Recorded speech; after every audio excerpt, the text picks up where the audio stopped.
You ever wake up one morning thinking, hey, maybe today's the day I find a severed finger on my porch? Well, turns out for me, it was almost that, except it was the digital kind, with a mess of raw wires swinging out of my doorframe like I'd been targeted by the world's most passive-aggressive cybercriminal. There I was, standing in my bathrobe, gripping half a stale everything bagel and squinting in my ex-doorbell camera's gaping wound.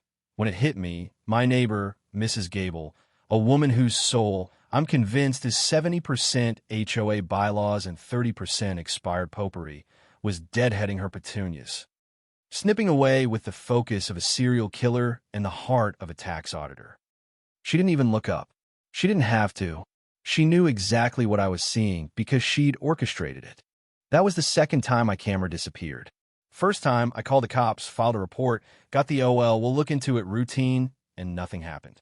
But this time I'd hidden a little surprise in the doorbell housing. A digital landmine.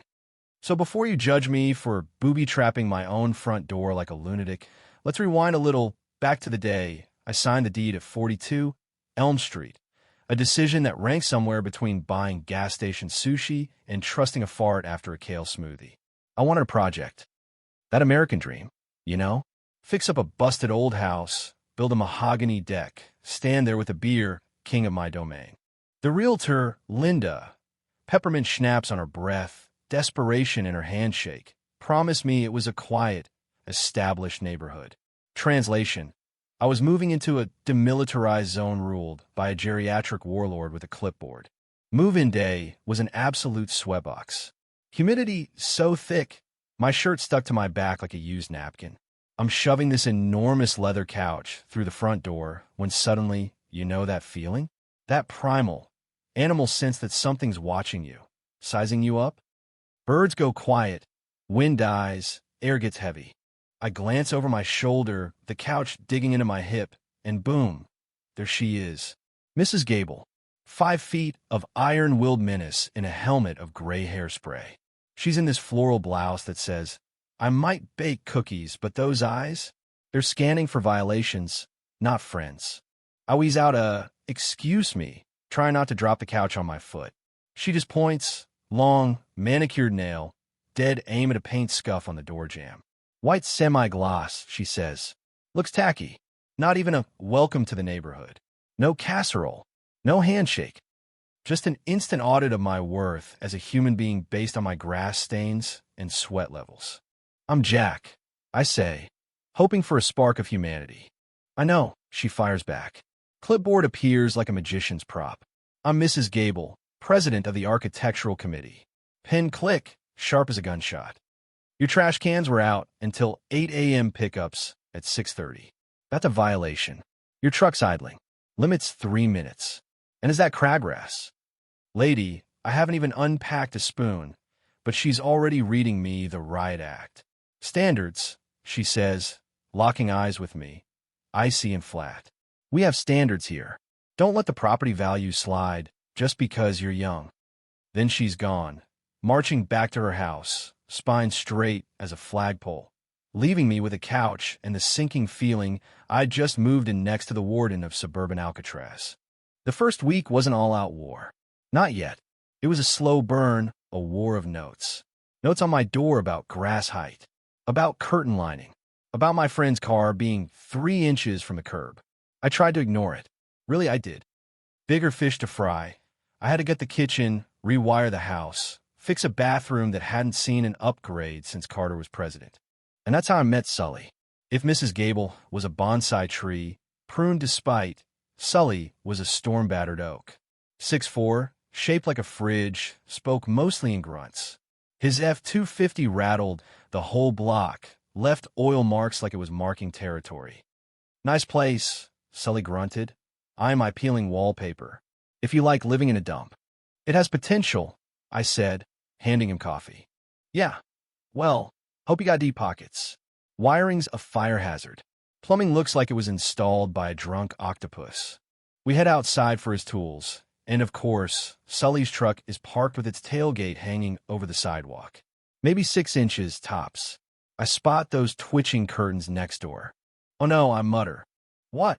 Sully asks, hauling a tool bag the size of a toddler. The neighbor, the Goblin Queen. Cue Mrs. Gable, emerging in a new floral print. This one with angry daisies, clipboard ready.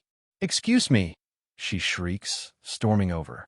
Sully looks down at her, like a bear meeting a chihuahua. "You can't block the public right-of-way. ADA violation. I'll have it towed." Sully stares.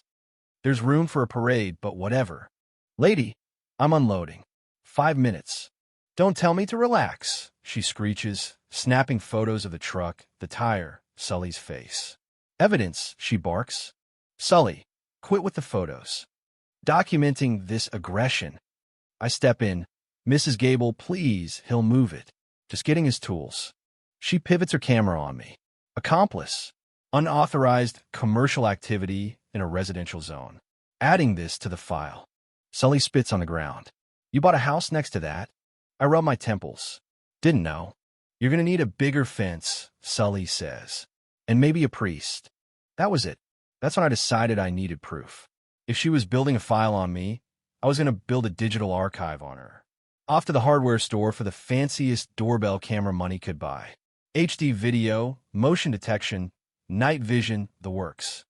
Drilled it in myself, wired it up, felt like a king. Pulled up the app. Clear as day. Porch, lawn, street, edge of Mrs. Gable's driveway. Sully sees it. She ain't gonna like that. She doesn't have to. My property. My safety. Poke the bear, get the claws, he mutters, yanking a cabinet off the wall. 2 days later, the police knock at my door, mid-Zoom call with my boss, who now thinks I'm being raided by the feds. Officer Miller looks exhausted. "Sir, we got a complaint. Something about illegal surveillance." I laugh. "Let me guess. Mrs. Gable." "We can't disclose," Miller says, "but yeah. She says you're filming her bathroom window." I show him the camera feed. It's pointed at the street. Her bathroom is upstairs and miles off frame. Miller rubs his temples. "Technically, you're fine, but she calls us a lot. Maybe angle it more to the left." I stare. "You want me to film my own wall?" He sighs. "Do you want to be right? Or do you want me happy?" "I want to be safe," I say. She's aggressive." Miller nods. "Just try not to escalate, okay?" That night, I check the footage, nothing but moths. Sleep like a baby. Until 6 a.m. Next morning, my phone says, "Camera offline, 3:42 a.m. I bolt downstairs. The mounting bracket's still there, wires out like broken veins. The camera's gone. Barefoot, freezing, I march to her house, pounding her door. "Mrs. Gable, I know you took it." Silence. A window slides up 2 inches. "Get off my property, or I'm calling the police for harassment." "You stole my camera. Give it back." "I don't know what you're talking about." "Maybe the wind took it." Wind didn't steal a doorbell screwed in my wall at 3 in the morning. Cops can't help. No video, no witnesses. Civil matter, Officer Davis says. Magic words for good luck, you're on your own. I slump at the kitchen island. Defeated. Sully sees my face, knows instantly. "She got it, huh?" "She got it," I say. He grins. Bold. I respect the hustle. Cops won't do a thing. You're playing checkers, kid. She's playing 4D chess. So what? I just let her win. Nah, but you can't beat her with rules. She owns the rules. You gotta get creative. Creative. That's when it clicks. That afternoon, I buy a cheap decoy camera, mount it, leave a sign, smile, you're on camera. It lasts 3 days before it vanishes. This time, I catch a flash of her robe in the night. A pink blur hustling around her garage. Next morning, the camera's smashed in my recycling bin. She wants me to know. Message received. I can touch you, but you can't touch me. Sully's cousin works in car security. You can hide a tracker in just about anything, he says. Wallet, keys, doorbell. We go full Ocean's 11. Buy the fanciest camera they have, some AirTags. Braden, the sales kid, tries to sell me a cloud subscription. Bro, the cloud is where it's at. I grip his shoulder. Braden, I need the shell, not the soul. Back home, Sully cracks open the doorbell, rips out the guts, plants the tracker inside. We glue washers in for weight, seal it up. It looks perfect. The trap is set. I mount it loose, so it practically begs to be taken. That night, I sit in the dark, phone in hand, waiting for the tracker to move. 3 Red Bulls later, nothing. Day 2, nothing. Day 3, I'm seeing things. Pete the electrician thinks I've lost my mind. You look like hell, Jack. I'm a hunter, Pete, lying in wait for the beast. Thunderstorm rolls in, 3rd night. I finally fall asleep, phone next to my ear. Ding, tracker notification. The icon moves down my driveway, crosses over to her house, into her dining room. Game on. I call 911.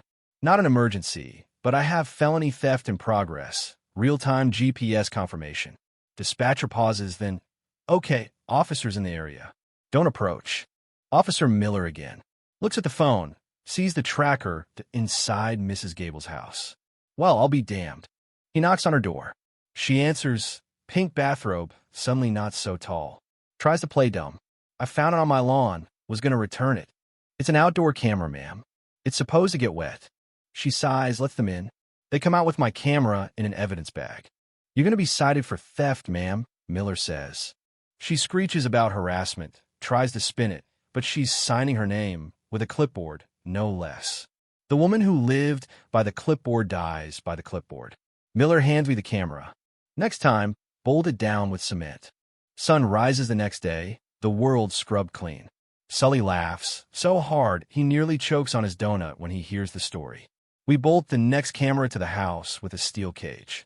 You need a stick of dynamite to get it off. Days go by. Mrs. Gable's blinds stay closed. Then, a week later, I get a letter from the HOA. Mrs. Gable has stepped down to focus on personal legal matters. I step onto my porch, breathe in the morning air. Pete the electrician packs up his tools. Hey, Jack, house is looking good. Almost done. Yeah, I say, feeling for the first time this is home. Across the street, a single blind moves, and I peeks out. I wave, grinning. The slat snaps shut. You know, they say good fences make good neighbors, and that's true. But sometimes, when the fence isn't enough, a little bit of epoxy, a GPS tracker, and a healthy dose of pettiness do the trick. I finish my coffee. For the first time since I moved in, I know exactly who's ringing my bell. And here's what I learned. The part that sticks, sometimes you fight and you fight again, and you lose worse, and you start to think that maybe this is just how it is, that power always wins. But sometimes you get creative, you lean into the madness, and the universe gives you just enough justice to breathe easy again. Just enough to make you believe it's worth it to stand your ground. But tell me, if it was you, would you have fought back, or just let it go? Where's the line between justice and revenge in the suburbs? I want to hear your stories, your neighbor wars, your pettiest victories, your own I caught you red-handed moments. Drop them in the comments. Let's see whose HOA horror story takes the cake.